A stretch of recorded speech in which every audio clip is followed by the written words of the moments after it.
এই নাটকের মূলত অংশগ্রহণ করেছেন। আমি অরুণ মল্লিক এবং উনি মিতা রায়। শুরু হচ্ছে নাট্যানুষ্ঠান সর্ষে বনাম জিরে।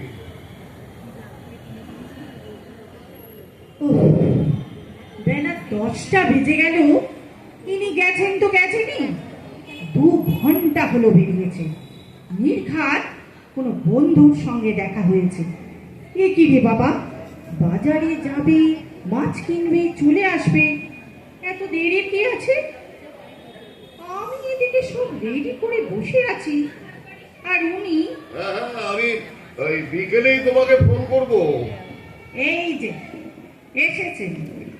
আচ্ছা, তোমার কি আক্কেল বলো তো? ওই একটা ছোট জিনিস। ও, ছোট জিনিস নেই, জিনিস নেই। নেই? নেই মানে? আরে নেই মানে নেই। আশু বাবু নেই, শ্যাম বাবু নেই, মানিক বাবু নেই, শ্রীমানি বাবুও নেই। এরা কারা? এটা কারা মানে? এটা তো বাজার। তুমি বাবু বাবু করছো কেন? জানা তো এত জায়গা ঘুরেও পেলে না? না, পেলাম না। না, না মানে? আমি এদিকে গ্যাসে তেল বসিয়ে রেখেছি, সর্ষে বেটে রেখেছি, মিশাক কেটে রেখেছি, তোকের জন্য সব ব্যবস্থাও করে রেখেছি, আর এখন তুমি দাঁত বার করে বলছো নেই। ও, কই দাঁত বার করিনি তো। ওইসব ছেদো কথায় আমি ভুলছি না। মোট কথা, ইলিশ আমার চাই।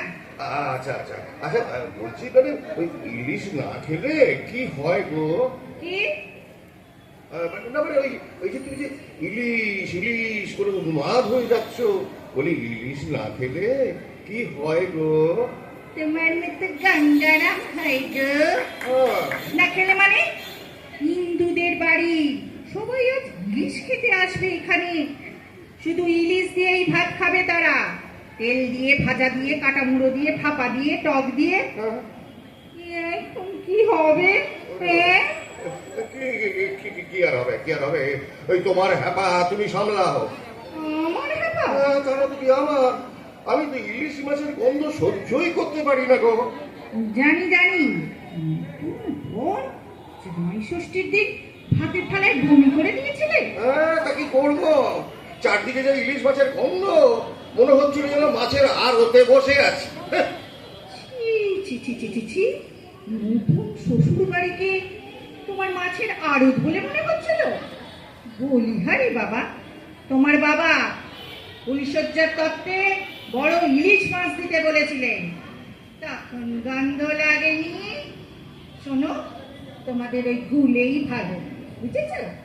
যেমনি চেহারা তেমনি দেখতে, দেখলে ঘেন্না হয়, আর খেতে গেলে তো কান্না পায়। ঘেন্না? ফুলে দেখলে তোমার ঘেন্না হয়? হবে না? গো, ওটা একটা চেহারা, সাপের মতো। আমাদের ইলিশ মাছ কেমন দেখতে বলে তো?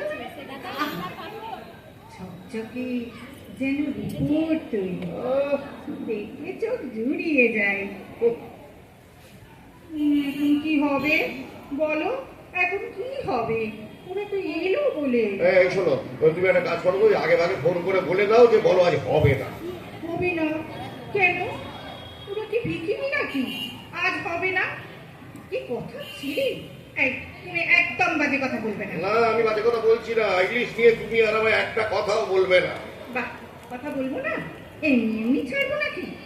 এই যে আর হিন্দুর কাছে আমার প্রেস্টিজটা ইয়ে হয়ে যাচ্ছে, তার কি হবে? এটা আমার প্রেস্টিজ আমার কি আছে? বাড়িতে একটা ইলিশ মাছ, তার আবার তো ইয়ে। ইয়ে মানে? শ্রাবণ মাস শেষ হতে চললো, কিন্তু ইলিশ খেতে পাবো না। খালি শুনছি ইলিশ আসছে, ইলিশ আসছে। কবে আসছে? কোথায় আসছে? এমনি করে করে তো পুজোই এসে যাবে। এই পুজো এসে গেলে তো খুব ভালো হয়, জানো তো। তার মানে? তার মানে ওই তোমার তো আবার ওই দশমীর পরের দিন থেকে ইলিশ মাছ খাওয়া বন্ধ, তাই না গো? বাবা বাবা, আল্লাহ যে আর হচ্ছে না। দশমীতে বন্ধ তো কি হয়েছে? সরস্বতী পুজোয় আবার খাবো। ওরা ইলিশ সেটা জানো কি? হ্যাঁ, তা কি আর জানি না। ওই সরস্বতী পুজোতে বাবা মা আর আমি তোমাদের বাড়ি গেছিলাম। ছি ছি ছি ছি ছি, কি লজ্জা কি লজ্জা। উলুয়ে করে উলু দিয়ে সিঁদুর মাখিয়ে ইলিশ মাছকে বরণ করা হচ্ছে।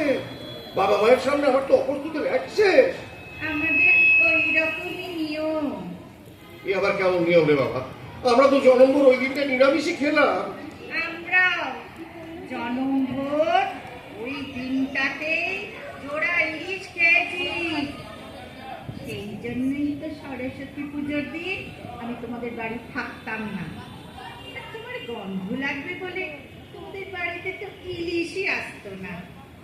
আর যদিও বা আসতো, কিছু মনে করো না বাবু। তোমার মা এত অখাদ্য রান্না করতেন যে বুঝতেই পারতাম না ইলিশ খাচ্ছে। কি বলছো তুমি? সর্ষে বাটা যে কলের জলের মতো তেল দিলে হয়, তা তোমাদের বাড়িতে না এলে বুঝতাম না। তোমরা তো সব আমাশা রুগী, তাই বাড়িতে শুধু জিরে বাটার ঝোল আর ঝোল, না। ঝোল আর ঝোল। আমি আগে রুগী ছিলাম না, তোমার এই মায়ের হাতে রান্না খেয়ে হয়েছি।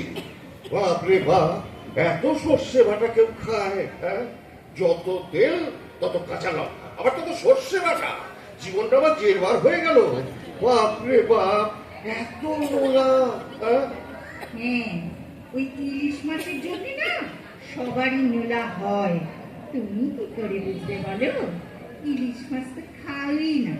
কই কোনোদিন তো দেখলাম না হাতে করে একটা আনতে। এই একদম মিথ্যে কথা বলবে না। আমি কোলাঘাট থেকে আনিনি ইলিশ মাছ। সে তো পচা মাছ। ও, তা বেলা 8টায় কিনে সন্ধ্যে 6টায় রান্না করলে পচবে না তো কি হবে? সারা রাস্তা কি রোদ্দুর? তা অত আহ্লাদ করে কে বলেছিল আনতে? কেন গো?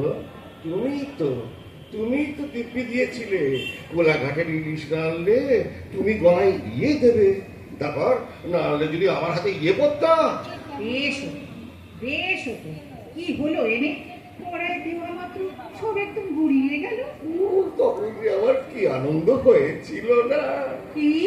না না, মানে ওই ভালো থাকলে তো অর্ধেকটা আমাকেই খেতে হতো, আর খাওয়ার পরে তার মানে জিনিস শুনি তুমি পচা মাছ এনেছিলে যাতে তোমায় খেতে না হয়?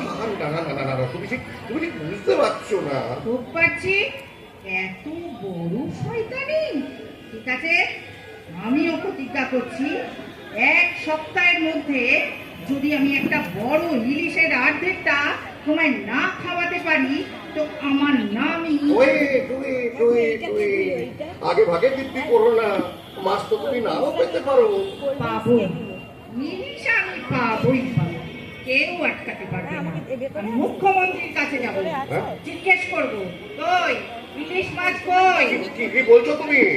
হ্যাঁ, হ্যাঁ, রোজ খালি কাগজে গুলতাপ্পে দিচ্ছে ইলিশ আসছে ইলিশ আসছে। কোথায় আসছে? আমার মাথায়। মুখ্যমন্ত্রী যদি না পারে, বাবা বাবা বাবা বাবা, একটু ইলিশ খাবার জন্য তুমি মুখ্যমন্ত্রীর কাছে যাবে? হ্যাঁ যাবো। আর তিনিও যদি না পারে, তো আমি ধর্ণা দেব, হ্যাঁ? মিছিল করব, হ্যাঁ? অনশন করব। কি গো? ওগো, তুমি আমাকে ইলিশ খাইয়ে দিতে যাবে আর আমি হেগো পাঠিয়ে হয়ে থাকবো? ও বাবা গো, আমি আর সহ্য করতে পারছি না গো। তুমি আর খেতো না গো। শোনো, সামনে রবিবার আমি ওদের ইলিশ মাছ খাওয়াবো। বেশ, পায়রা মাছের মতো হলেও খাওয়াবো, বড় হলেও খাওয়াবো, 200 টাকা হলেও খাওয়াবো, আর 2000 টাকা হলেও খাওয়াবো। হ্যাঁ? ওগো, ওগো, এত অপমান আর সহ্য হচ্ছে না গো। ও, আস্তে আস্তে, এত কেঁদো না গো। তোমার আবার ইয়ের ধার, যদি অজ্ঞান হয়ে যাও তাহলে তার ইলিশ খাওয়াই হবে না। কেন খাওয়া হবে না কেন? না মানে যদি আর তোমার কান জ্ঞান না ফেরে। কি হলো খুবই কথা? তুমি চাইছো আমি মরে যাই ইলিশ না খেয়ে? না, মরি যদি ইলিশ খেয়েই মরবো। ঠিক আছে তাই মরো। কিন্তু তুমি আর কেঁদো না গো, প্লিজ কেঁদো না। তাহলে প্রমিস করো সামনের রবিবার তুমি ইলিশ আনবেই। বলো বলো আনবে? ওকে বাবা, আনবো আনবো আনবো, আমি দিন সত্যি করলাম, আনবো আনবো আনবো। ও মা, তুমি কি গুড বয় গো, কি ভালো। শোনো, যখন ইলিশ মাছ আনবে না তখন একটু চারা পোনাও এনো গো। আচ্ছা। তোমার তো আমাশার ধার, হ্যাঁ। তাই আমি তোমার মায়ের মতো করে তোমার জন্য পাতলা জিরে বাটার ঝোল করে দেবো। আচ্ছা। কেমন? লক্ষ্মী ছেলে, একেবারে সোনামুখী। কি হলো, মুখটা অমন করে আছো কেন? গো, যে ভ্যাবলা সে ভ্যাবলাই রয়ে গেল। সকলি তোমার ইচ্ছা, ইচ্ছা মই কিনে তুমি, তোমার কর্ম তুমি করো না, সবাই জানে করি আমি। সকলি তোমার